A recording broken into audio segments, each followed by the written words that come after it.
안녕하세요. 이번 시간에는 개발자는 실력에 따라 기술 분석이 다른 이유에 대해서 얘기를 해보도록 하겠습니다.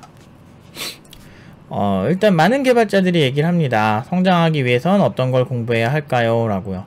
근데 제 눈에는 성장하기 위해 공부가 너무너무 할 수 있는 공부가 너무 많거든요. 근데 왜 초보자들에겐 그게 안 보일까? 이런 생각을 좀 해봤어요. 그래서 어떤 걸 공부를 해야 될지, 왜 그런 공부할 게 사실 널렸거든요. 알면 알수록 널렸는데 왜 그것들이 잘 눈에 안 보이고 왜 그렇게 개발자마다 이렇게 이런 생각들이 좀 다른지에 대해서 얘기를 한번 해볼까 합니다. 그래서 요즘 핫하다는 이제 플랫폼 같은 거를 좀 뒤적 이제 거리는 경우가 많아요. 보통 이제 뭐 예를 들면 웹개발 쪽에서는 요새 리액트가 핫하다던데 막 이러면서 리액트 JS를 꼭 써야만 핫한 개발자인 것 같은 느낌이 들죠. 근데 사실 리액트가 필요하냐 안 하냐가 굉장히 중요한데 그런 이제 질문들을 사실 보통 못 하더라고요. 제가 개발자를 면접을 본다든지 물론 이제 숙련되고 되게 잘하는 개발자들 같은 경우는 그 이유가 명확해요. 근데 보통 이제 딱 봤을 때도 업무 성숙도가 떨어지고 좀 문제가 많은 경력 개발자 포함입니다. 그런 개발자들은 어떤 기술이 어떤 배경을 갖고 있고 그런 기술이 어떤 때 사용하는 게 적절한지에 대해서 잘 모르는 경우가 많아요. 그러다 보니까 이게 왜 이런 현상이 생기냐면 애초에 그 기술을 내가 왜 분석해야 되는지를 잘 모른다든지 아니면 분석을 해본 적도 없다든지 그런 경우가 많아요. 그리고 회사에서 그런 상황이 주어지지 않았기 때문에 나는 그것을 할 필요가 없다 라고 생각을 하는데 그런 생각을 하는 와중에 자료구조는 졸라 외워야 되고 알고리즘 문제는 뭐뭐를 풀어야 되고 이런 거는 회사에서 나오지도 않는데 물론 자료구조 같은 건 좀 나올 수는 있는데 솔직히 말해서 지금 여러분들이 공부하는 자료구조 같은 것들이 실제로 여러분들 자료구조를 구현하는 일은 별로 없어요. 회사에서. 왜냐면 이미 웬만한 언어에서는 자료구조가 이미 구현된 게 있고 그거를 보통 그냥 가져다 쓰는 거거든. 그래서 구조적 특징을 오히려 분석하는 게 더 그나마 도움이 될 수 있고 그렇게 헤비하게 막 직접 자료구조를 만들어 보면서 할 필요까지는 없거든.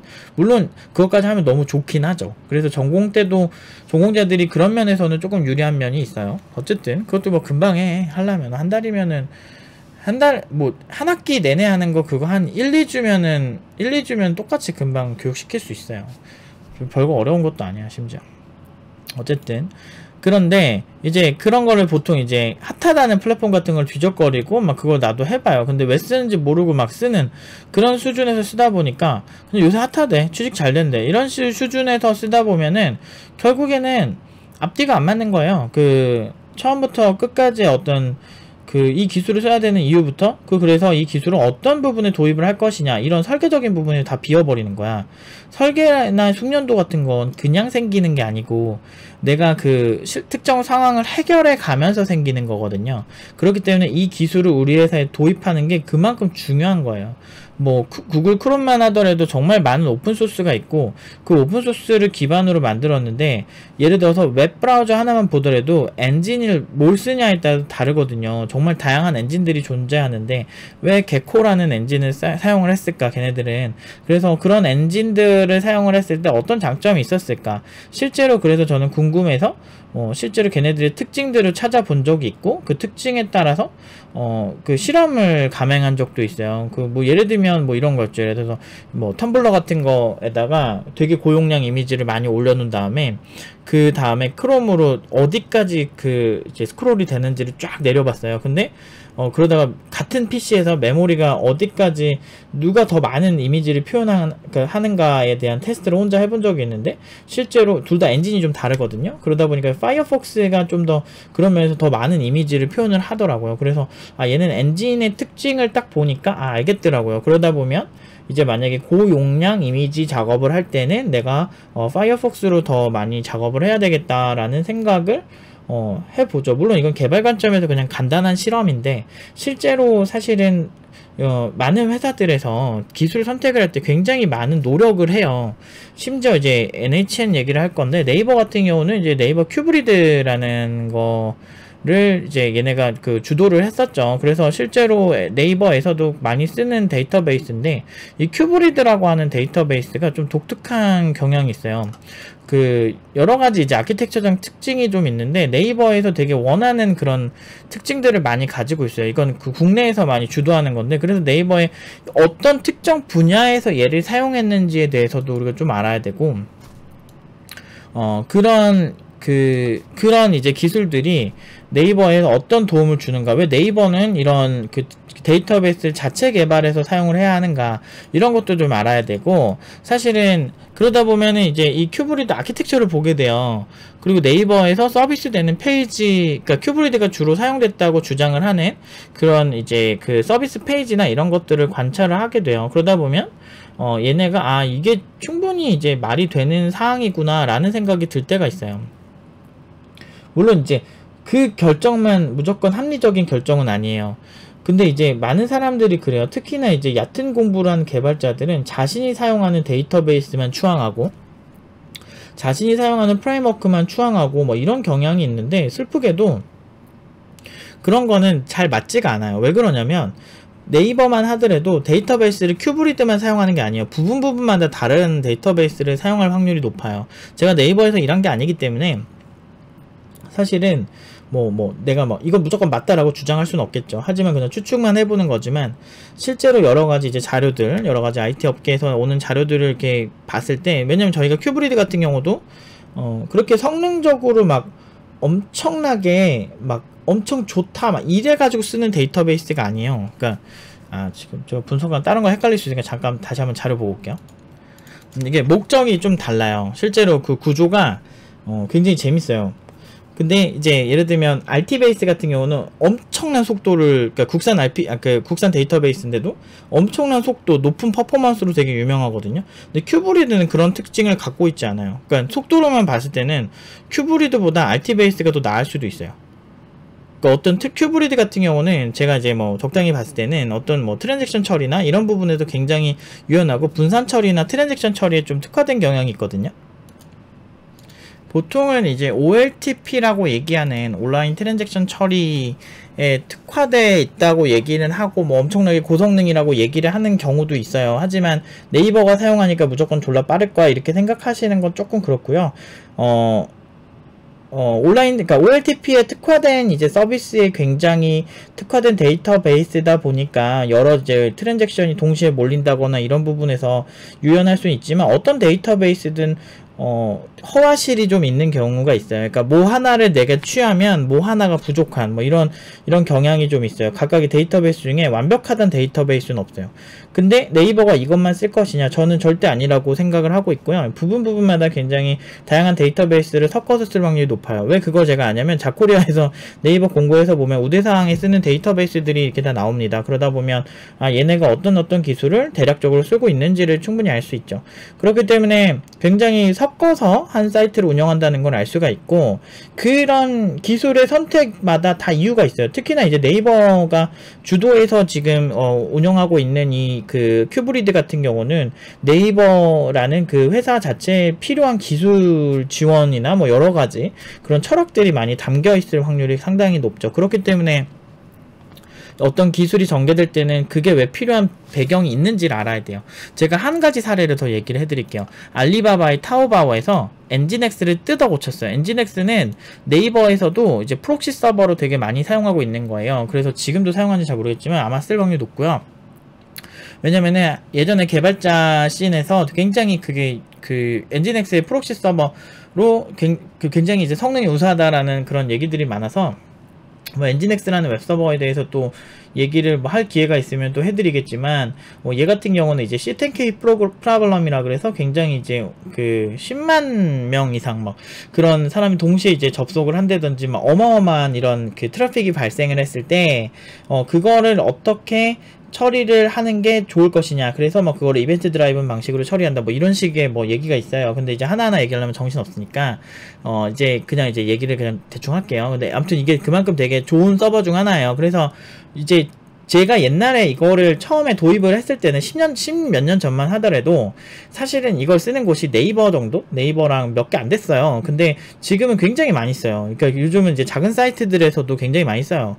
이벤트 드라이븐 방식이 그만큼 괜찮거든. 그래서 아파치 웹서버에서도 사실은 원래 그 시장을 주도하던 아파치 웹서버에서 이제 주춤하고 이제 또 엔진엑스 못지않은 또 괜찮은 방식들을 많이 만들고 있는 추세예요. 이제 어쨌든 그만큼 이 웹서버가 되게 좋고 네이버에서도 프록시로 쓸 정도로 좋은데 이런 고성능, 심지어 이거는 굉장히 많은 곳에서 써요. 그래서 굉장히 많이 써요. 해외에서도 진짜 많이 써요.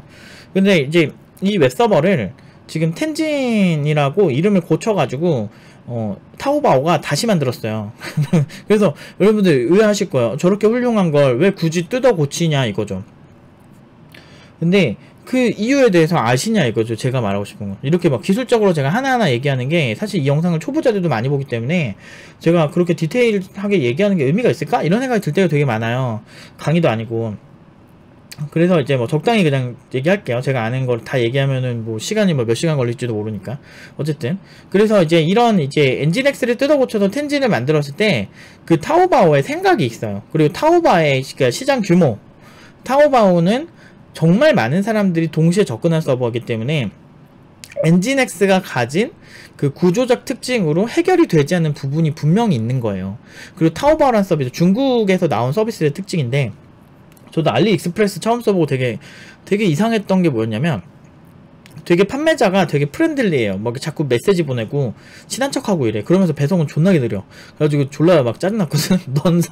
넌 사기꾼이야. 한 달 동안 배송도 안 해. 이러면서 막 뭐라고 싸우긴 했는데 그래도 답변을 잘해주더라고요. 그러니까 그게 이제 이게 약간 알리바바와 그 예전에 그 타오바오랑 그 이베이랑 싸울 때 그 어떤 뭐 영업 전략 막 그런 것 중 하나였나봐요. 그래서 대화 친화적으로 해가지고 뭐 이렇게 성공을 했다 막 그 얘기를 하는 걸 본 적이 있어요. 근데 아무튼 그런 이제 특징이 좀 있는데 어쨌든 그런 이제 실시간 메시지를 주고받는 이런 특징도 국내 사이트라 또 다르고 사실 그렇게 실시간으로 메시지를 주고받는다는 거는 굉장히 많은 웹소켓이 물려있을 확률이 높다는 거죠. 그렇다고 하면은 말이 되기 시작하는 거죠. 그러니까 이 구조적 특징이나 여러 가지 이런 서버 자체가 가진 특징 그리고 거기에 적합한 그 서비스 구조가 맞아 떨어지느냐 이런 어떤 일상적인 부분 우리 서비스에는 채팅하는 웹소켓을 사용하는 사람들이 존나게 많다 이런 부분들이라든지 그런 거에 따라서 완전히 이 니즈가 달라질 수 있죠. 그러니까 정말 그래서 어떤 거 보면 프랑켄슈타인 보면은 막 여기 살점이랑 여기 살점이랑 다르잖아. 이렇게 막 뜯어 고쳤잖아. 이렇게 막 꿰매고 그런 식으로 이제 프랑켄슈타인 된 것처럼 웬만한 서비스들 보면 진짜 서버가 막 수십 개 있고 막 정말 그 안에 데이터베이스도 막 그 부분마다 최적화된 서버들을 막 사용하고 있고 이런 경우 많아요. 뭐 예를 들면 인스타그램이나 뭐 이런 여러 이제 데이터베이스들 보면 보통 그래프 기반의 데이터베이스를 사용하는 경우도 있거든요. 뭐 이렇게 관계지향적인 거에 특화된 데이터베이스가 있어요. 내가 내 친구의 친구들을 추천해주고 내 친구의 친구를 추천해주는 이런 시스템이 되게 특화된 건데 이제 그런 측면에서 굉장히 매력적으로 다가올 수 있죠. 그러니까 아무튼 그런 부분들이 좀 있는데 그렇다고 해서 이 기술들을 활용하면 되겠지 이렇게 생각하실 수 있는데 꼭 그러지도 않아요. 그렇기 때문에 그걸 벤치마크도 하면서 굉장히 다양한 질문들을 해야 돼요. 이게 지금 성능이 진짜 좋은 걸까? 일단 좋다고 쓰긴 했는데 실제 테스트 해봤더니 또 성능이 졸라 느려. 그럼 실제로 런칭하면은 더 느려질 수 있기 때문에 또 이거 했다가 도로 아미타불 되고 막 이런 식으로 되게 많단 말이에요. 아마 많은 기업들이 저런 시도들을 상당히 많이 하고 테스트를 많이 해서 그 결과를 도출해내는 게 익숙할 거예요. 그래서 대기업들이 사실은 제가 대기업들이 기술력이 엄청나게 좋다 이걸 떠나서 일단은 인력이 많으니까 다양한 시도들을 해볼 수 있다. 그렇기 때문에 다양한 시행착오를 통해서 더 높은 고도화된 기술로 갈 수 있다. 그리고 돈을 많이 주기 때문에 사실 저 좋은 개발자를 빠르게 컨택을 할 수 있다. 이런 장점이 있기 때문에 더 기술력이 좋아지는 경향이 있어요. 근데 사실 저거를 훈련을 하는 게 사실 쉽지가 않죠. 그래서 제가 응용 2단계 지금은 이제 창업을 하고 이제 팀플레이를 통해서 실제 이제 아웃풋을 명확하게 내는 거에 좀 특화돼서 사실 팀노바의 실력이 좀 표면적으로 드러나는 방식의 교육을 하는데 사실 4기 때까지는 제가 그 내면의 그런 이제 스킬들을 강화할 수 있는 그런 방식의 교육을 많이 했어요. 그래서 되게 학술적이고 굉장히 이제 아키텍처 중심의 그 핵심을 간파하고 그것들을 검증해내는, 실제로 실무에서는 많이 쓰이진 않지만 어떤 최상위 레벨 또는 엄청난 레벨이 높은 그런 교육, 그런 기업에 갔을 때 의사결정을 할 때 굉장히 중요한 프로세스들을 많이 가르쳤거든요. 그건 어디서도 배울 수가 없는 레벨이기 때문에 제가 그런 거를 좀 제대로 보여주려고 했는데 이게 시장에서 잘 소화를 못 하더라고. 한 10곳 회사 가면 그 중에 10곳 중에서 한 곳 CTO가 그거 알아보더라고요. 그러면서 되게 놀라면서 감탄하면서 그런 친구도 데려가고 이런 경우가 많았는데, 그런 수고로움이 많았는데 이제 워낙에 제가 많은 사람들에게 그 욕을 먹었잖아요. 물론 이제 고연봉으로 보낸다고 욕 먹은 거죠. 뭐 한국 사람들 원래 하루 이틀 그런 게 아니니까. 배 아프면은 아까 좀 뭐 언제부터 우리가 뭐 이렇게 뭐 한국 사람들이 언제부터 그렇게 뭐 팩트를 중요하게 생각했나 싶을 정도로 정말 너무 막 많이 시달렸죠. 근데 문제는 제가 그렇게 가르친 거는 교육 자체 방향은 진짜 맞았는데, 디테일 이렇게 보는 이런 수업을 했을 때 참 잘 가는 게 맞았는데, 문제는 그거 보석을 알아보는 사람들이 많지 않았고, 그러다 보니까 이제 그런 교육에 제가 한계를 좀 느낀 거죠. 근데 사실 굉장히 중요한 거예요. 실제 대기업이나 우버도 예전에 하이브리드에서 우리가 왜 돌아왔는가에 대한 그런 디테일한 얘기들도 굉장히 흥미롭게 봤고, 그리고 네이버 개발자 블로그 같은 데나 이런 이렇게 각각의 이제 회사마다 개발자 블로그를 운영하는 데가 있어요. 그런 데에서 어떤 기술적 의사결정을 할 때 이유가 다 있거든요. 사실 그런 것들이 굉장히 이제 되게 실무적이고 실제 여러분들이 많이 이제 참고를 해야 되는 그런 것들인데, 그런 것보다 사실은 다른 측면들이 많이 부각되고, 리액트 JS를 쓸 거면 이거를 왜 쓰게 된 배경, 왜 트위터나 페이스북이나 이런 곳, 특히나 페이스북에서 리액트 JS를 되게 미는데, 페이스북은 컨텐츠가 계속 변화하잖아. 그러다 보니까 이제 당연히 이제 계속 이제 파싱하고 렌더링하고, 그러니까 웹브라우저가 파싱하고 렌더링하고 이런 과정들이 되게 많으니까 가상돔이라는 걸 만들어가지고 그 과정을 좀 축소시켜서 메모리 사용이나 CPU 사용을 좀 줄이려고 만든 기술이거든요. 근데 그렇게 화면의 변화가 별로 없고 파싱 렌더링을 지속적으로 많이 하는 그런 컨텐츠가 지속적으로 한 페이지에서 그렇게 있는 게 아니라면 사실은 그렇게 막 핫하니까 무조건 써야 되고 이건 아니거든요. 근데 실제로 서비스들 중에 보면 굳이 리액트 JS를 바로 쓸 필요가 없는데, 그러니까 물론 이제 기본 프로토타입 레벨이면 그냥 플랫하게 짜도 되는데, 무조건 막 프레임워크 쓰고 무조건 막 해가지고 같이 일하는 사람들이 그 수준에 도달하기 좀 이렇게 도달하는데 시간 낭비를 하는 그런 곳들도 되게 많거든요.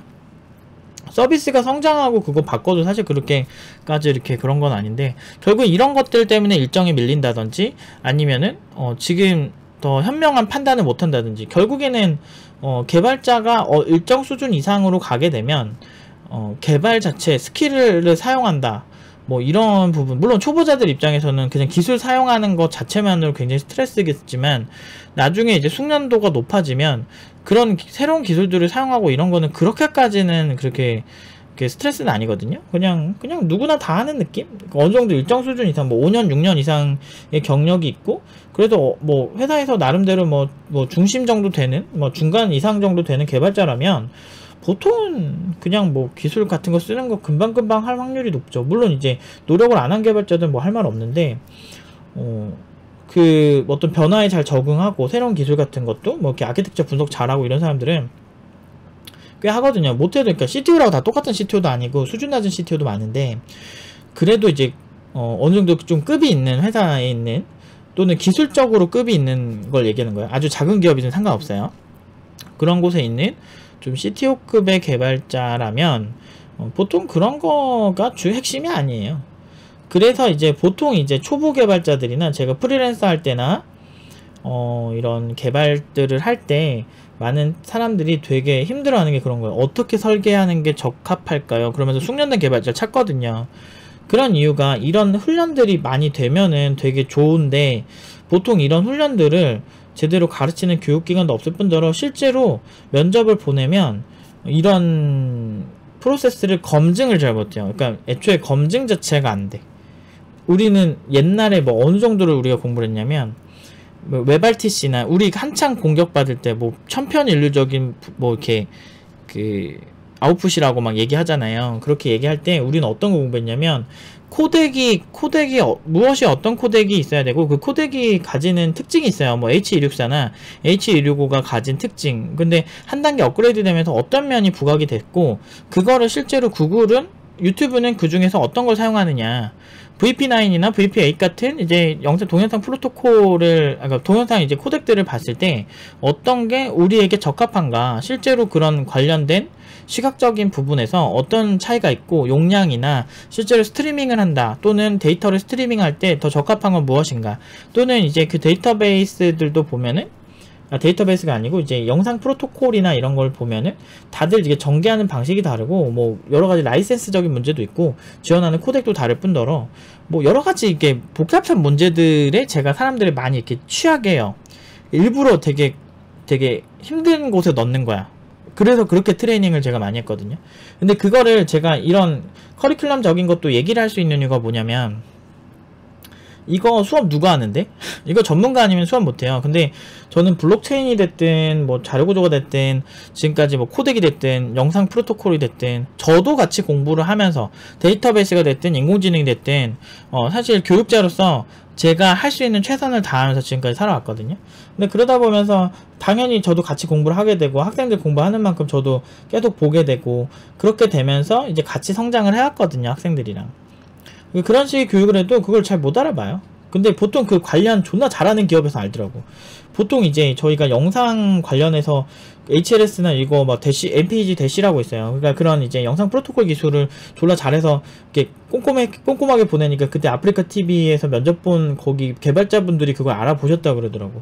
그래서 그 개발자분들이 팀노바 얘네 그래도 꽤 수준 있게 하는구나. 물론 이제 디테일한 거는 아무래도 HLS나 아프리카나 HLS 쓰는 걸로 알고 있는데 아프리카의 개발진들이 디테일한 튜닝이나 이런 거는 훨씬 잘할 거예요. 하지만 신입 개발자가 그렇게 그분들이 봤을 때 괜찮다라고 할 정도의 이런 실력을 보여준다는 거는 사실은 뭐 이미 신입이 아니지. 물론 이제 뭐 연봉적인 측면이나 여러가지 이제 측면이 잘 안 맞았어요. 저희가 워낙에 좀 비싸게 부르는 경향이 있죠. 그만큼 이제 뭘 시켜도 잘한 자신이 있었으니. 그래서 실제로 개발자들이 인연이 되진 않았어요. 그리고 외부에서 소개시켜 달라고 해가지고 가는 경우는 요즘은 없어요. 왜냐면은 보통 이제 많이 요구를 하시는데 문제는 이제 그것보다 이제 실제 구직해서 가려는 친구들의 경향이 좀 더 있어요. 저는 뭐 소개를 시켜주고 싶지만 아니나 다를까 자기 인생은 그 친구들 스스로 결정하는 게 맞기 때문에 저는 이제 제가 여기 무조건 가라 이렇게 할 권한도 없을 뿐더러 그 친구들이 스스로 결정하는 거에서 좀 어려워하는 것들, 판단이 안 되는 것들, 또는 제가 봤을 때 크리티컬한 것만 없다면 그 회사를 가라고 하는 편이거든요, 졸업생들한테. 그래서 아무튼 팀노바의 결과는, 근데 제가 지금 말씀드린 거는 요즘 하는 수업에 대해서는 별로 얘기를 안 하는 거예요. 지금 제가 말씀드린 거는 한 3년 전, 4년 전에 저희가 수업하던 그런 방식을 얘기하는 거고요.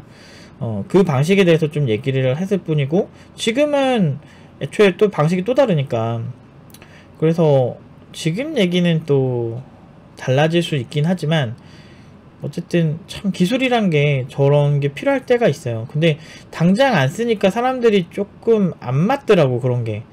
근데 난 이런 디테일을 즐기는 사람이거든요. 근데 저 지금 제대로 얘기 시작도 안 했어요. 사실 기술이란 게 디테일보다는 한도 끝도 없거든. 진짜 재밌는 거 많거든. 되게 근데 그런 거를 빠르게 캐치해서 이게 뭐가 필요한지를 알려면 사실 컴퓨터 공학적인 아주 기반이 좀 깔려 있긴 해야 되거든요. 어떤 뭐 자료 구조를 좀 많이 안 되든지 아니면은 디자인 패턴을 대충 어떻게 가는지는 좀 알면은 좀 도움이 될 수 있어요. 뭐 아니면 OSL 7계층에서 최소한 이제 소프트웨어적인 측면, 특히나 이제 뭐 전송계층 이상은 좀 아는 게 아니면 좀 도움이 될 수 있는데, 뭐 그렇다고 해서 전송계층이 다 볼 필요는 없고 뭐 TCP나 뭐 UDP 정도, 뭐 요 정도까지는 좀 알고 그러면은 뭐 도움이 많이 될 수 있죠. 재밌는 거 많이 했어요. 그 팀노바에서 뭐 SCTP로 벤치마크 시킨 적도 있어. 근데 SCTP는 골 때려요. 그리고 막 퀵으로 막 예를 들면 그 쿠키런 만들 때 그 퀵으로 만들었다고 막 그러잖아. 그래가지고 구글에서 만든 게 프로토콜 있어요. 이거를 좀 다 알아들어야 이 얘기 하는 게 의미가 있는데, 아무튼 그 퀵으로 만든 그 문서를 본 적이 있는데 존나 재밌는 거야. 그래서 근데 쿠키런 예전에 서버 다운했잖아.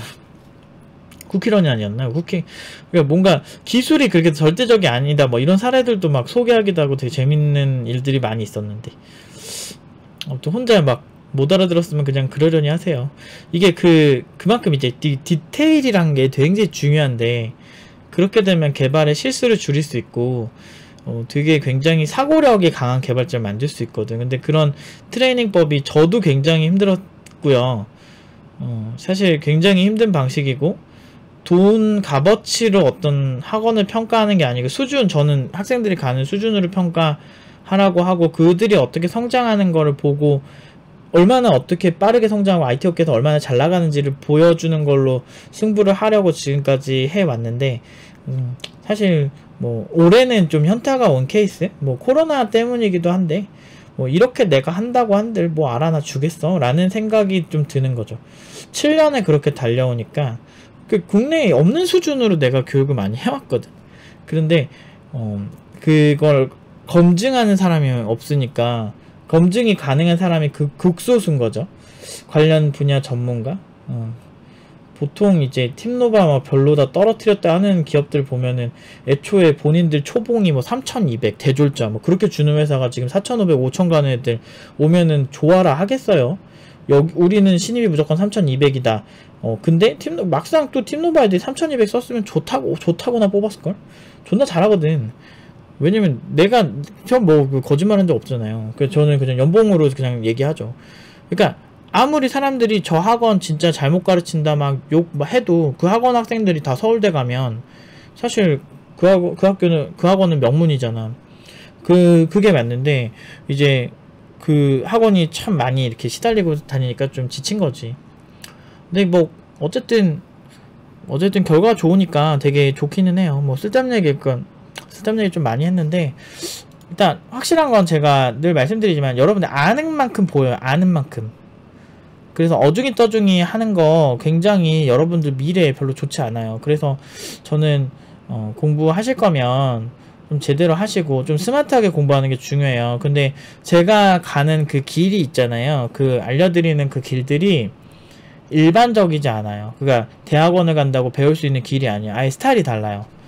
그러니까 전개하는 스타일이 완전히 다르다 보니까 많은 사람들이 굉장히 미스테리 할 거예요. 노프 팀장 저 사람은 사기꾼 아닐까? 어떻게 하면 저렇게 고연봉으로 가지?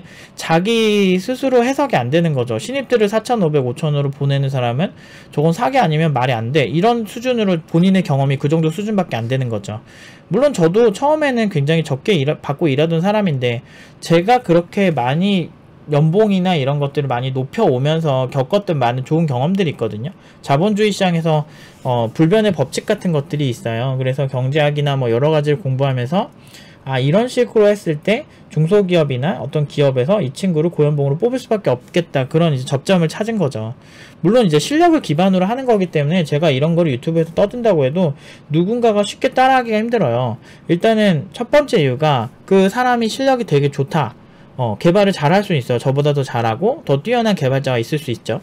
충분히 있고 실제로 그런 사람들이 존재할 거예요. 그런데 문제는 뭔지 아세요?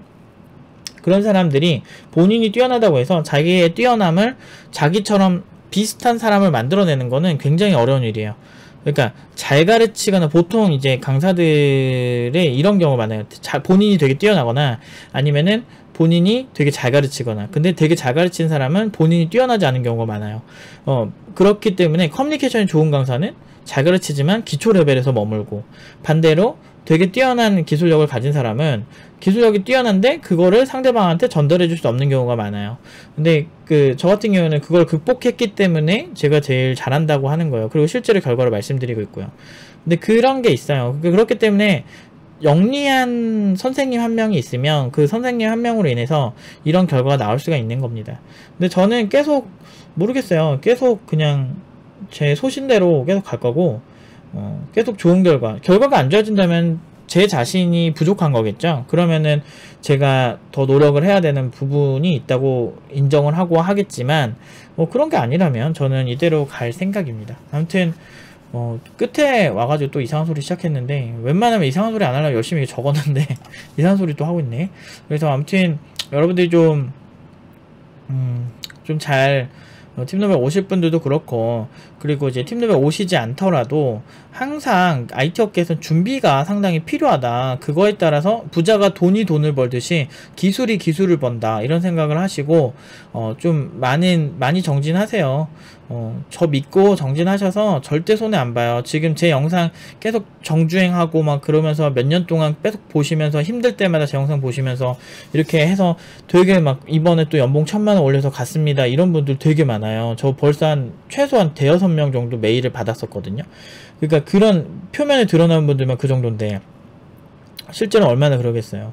제가 이런 영상을 만드는 이유도 같이 잘 되기 위해서 그래요. 원래 다 잘 될 수 없어요. 아니 예수는 원수를 사랑하고 모두를 사랑하라 이렇게 알려주셨잖아요. 근데 중요한 게 뭐예요? 물론 저 종교 안 믿습니다. 근데 문제는 이제 그 노아의 방주를 만지셨죠. 그래서 뭐 노아의 방주 만들어서 그들만 살아남았잖아요. 그런 거 보면은 이게 어느 장단에 맞춰야 될지 사실 좀 성경을 보다 보면 그런 생각이 들 때가 있습니다. 그러니까 그런 것처럼 모두 잘 되기가 좀 힘들어요. 모두 잘 되면 좋지. 근데 모두 잘 될 수가 없다니까. 구조상 그래. 자본주의도 그렇고 공산주의도 모두 잘 되려다가 몇 명이 독재해가지고 완전 망한 케이스고, 그러다 보니까 모두 잘 될 수가 없어요. 일단은 이 영상을 보고 열심히 노력하시는 분들이 먼저 잘 되는 게 어떻게 보면은 기회평등 아닐까요? 이런 것들이. 그래서 노력한 사람에게 더 많은 것이 주어지는 것, 그게 기회평등 아닐까 싶어요. 아무튼 좀 지치시더라도 좀 정진하세요. 생각보다 개발이 숙련되고 올라오는데 한 2-3년 정도 사이면 올라와요. 그러면은 그 정도 되면은 애지간한 프로젝트 좀 소화력이 굉장히 중요해지고, 그래도 공부가 다른 분야에 비해서 상당히 영향을 많이 미치는 분야니까 여러분들 내가 가는 길이 맞는지 되게 흔들리지 마시고 저 믿고 꾸준히 정진해서 우리 연봉 많이 높이도록 합시다. 아무튼 여기까지 하도록 하겠습니다.